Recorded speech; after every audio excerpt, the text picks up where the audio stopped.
Research papers कैसे पढ़ते हैं? सबसे सिंपल आंसर है top to bottom, word by word पढ़िए और समझ लीजिए। लेकिन उससे बेटर एक एफिशिएंट अप्रोच है मेरे पास। अगेन ये स्टम्बल किया था बहुत सारे पेपर्स पढ़ने के बाद। ये टेक्निक मुझे थोड़ा ज्यादातर अच्छी लगती है, सो शेयर करता हूं आपके साथ। रिसर्च पेपर पढ़ने के लिए मैं सबसे पहले शुरुआत करता हूं एब्स्ट्रैक्ट के साथ। वो एब्स्ट्रैक्ट एक समरी स्टेटमेंट है, एक या दो पैराग्राफ का होता है, जहां से मुझे पिक्चर क्या है वो पता चलने वाला है। मेरे लिए एब्स्ट्रैक्ट मतलब मूवी का ट्रेलर के जैसा होता है। मूवी का ट्रेलर होता है 2 या 3 मिनट का, उससे आपको 2-2.5 घंटे की मूवी पता चल जाती है और आप डिसीजन बनाते हो मुझे ये मूवी देखनी है कि नहीं। सिमिलरली मेरे लिए एब्स्ट्रैक्ट वैसा है। वो एक या दो पैराग्राफ पढ़ने के बाद मैं डिसाइड करता हूं कि मुझे पेपर पढ़ना है कि नहीं। एक बार मैंने एब्स्ट्रैक्ट पढ़ लिया, फिर मैं इंट्रोडक्शन के शायद एक या दो पहले इंट्रोडक्टरी पैराग्राफ्स पढ़ लेता हूं। सब कुछ नहीं, मे बी ऊपर से स्कैन कर लूंगा। फिर मैं इंट्रोडक्शन का लास्ट में जहां पर वो लोग बताते कि क्या कोर प्रॉब्लम है वो एड्रेस करने वाले हैं, मैं वो समझता हूं। वो समझने के बाद मैं एक स्कैन, वो प्रॉब्लम स्टेटमेंट मेरे इंटरेस्ट का है कि नहीं वो इंपॉर्टेंट फैक्टर है, क्योंकि उसके बाद मैं आगे जाने का डिसीजन लेता हूं। अगर मेरे इंटरेस्ट का है तो मैं जाता हूं उसका जो अप्रोच के ऊपर, वो किस अप्रोच से एड्रेस कर रहा है। मुझे उसकी बारीकियां नहीं समझनी है, वो बहुत ही इंपॉर्टेंट है, पर ये स्टेज नहीं है उसको अभी समझने का। मैं ट्राई करता हूं कि वो अप्रोच इजी है, डुएबल है, मेरे एरिया ऑफ इंटरेस्ट का है कि नहीं, बट ब्रॉड उसकी मेथड्स क्या है वो मैं ट्राई करता हूं समझने की।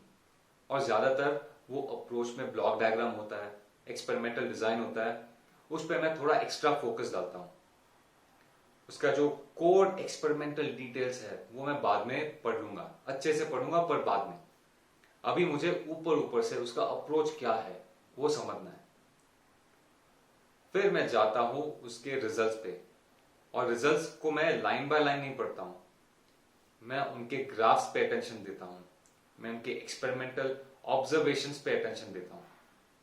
वो ग्राफ अगर मुझे समझ में आ गया और अगर मुझे थोड़ा और अंडरस्टैंडिंग चाहिए तो मैं रिजल्ट्स का जो कंक्लूजन पार्ट है वहां पे जाता हूं, कि वो कंक्लूजन से वो जो उनके जो ऑब्जर्वेशंस है उनको वो लिंक करते हैं।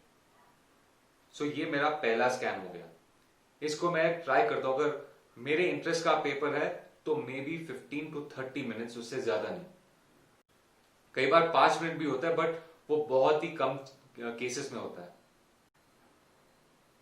सो ये पहला स्कैन करने के बाद मुझे पता चलता है कि ये पेपर पे मुझे ज्यादा अटेंशन देना है कि नहीं।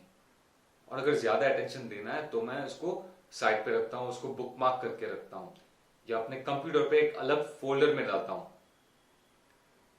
देखिए, ऐसा नेसेसरी नहीं कि आपको पेपर 5 मिनट में या 30 मिनट में पता चल जाएगा। अज्यूम कीजिए और इमेजिन कीजिए कि जिसने ये पेपर लिखा है, जो ऑथर्स है, उन्होंने महीनों भर काम किया होगा, फिर ये पेपर पब्लिश हुआ है। और उनके महीनों का काम आप 30 मिनट में कैसे समझ सकते हैं पूरा सा? उनका महीनों वाला काम आप 30 मिनट्स में कैसे ऑब्जॉर्व कर लेंगे? हाँ, अगर आप एक्सपर्ट है उस डोमेन में, अगर आपने भी सालों लगा दिए उस फील्ड में, तो हो सकता है, पर उस लेवल तक पहुंचने में टाइम लगता है। पर आपका प्रोसेस भी क्लियर होना चाहिए कि अगर आप लिटरेचर सर्च कर रहे हो, आप पढ़ाई कर रहे हो, क्या एफिशिएंट अप्रोच हो सकता है? क्योंकि बहुत सारे पेपर्स पब्लिश होते हैं, डेली पब्लिश होता है, आप हर एक को उतना टाइम, अटेंशन, एनर्जी नहीं दे सकते हैं। तो आपको सिलेक्टिव होना है किन पेपर्स पे आप ज्यादा टाइम देंगे।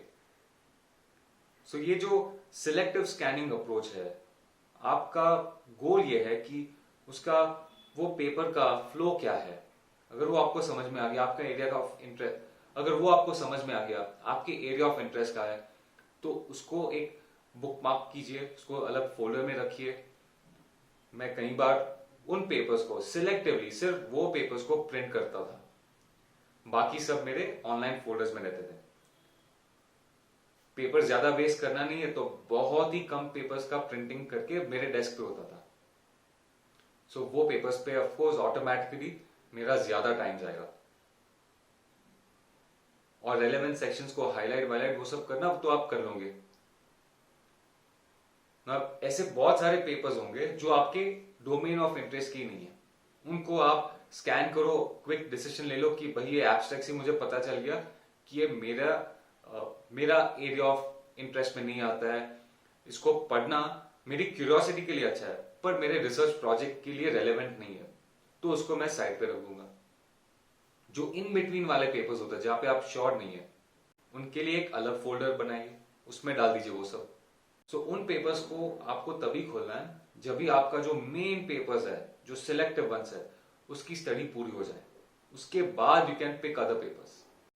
और कई बार क्या होता है कि जो सिलेक्टिव पेपर्स होता है ना, जो आपने बुक मार्क करके रखे, जो बहुत ही अमेजिंग पेपर्स है, मेरा टाइम वो उनके रेफरेंसेस में जाता था। मैं वो देखता था कि उन्होंने कौन से पेपर्स या कौन से बुक्स को रेफरेंस किया है, और वो एक पेपर पढ़ने के बाद आप शायद 10 और रेफरेंसेस उठाएंगे, तो वहां पर ही आपका बहुत टाइम जाने वाला है। Good papers refer even better papers and better books. So give time. Literature search एक अमेजिंग टाइम होता है जब आपको शांति से बैठ के समझना है क्या हुआ है इस डोमेन में। अगर आप लिटरेचर सर्च अच्छा करेंगे तो आप एक बहुत ही अच्छा प्रॉब्लम स्टेटमेंट पकड़ेंगे, और अगर अच्छा प्रॉब्लम स्टेटमेंट पकड़ा तो प्रॉब्लम हाफ सॉल्व है और उसका आउटकम भी इंपैक्टफुल होगा, सिर्फ आपके लिए भी नहीं बट पूरे इंडस्ट्री, पूरी रिसर्च कम्युनिटी के लिए। Best of luck.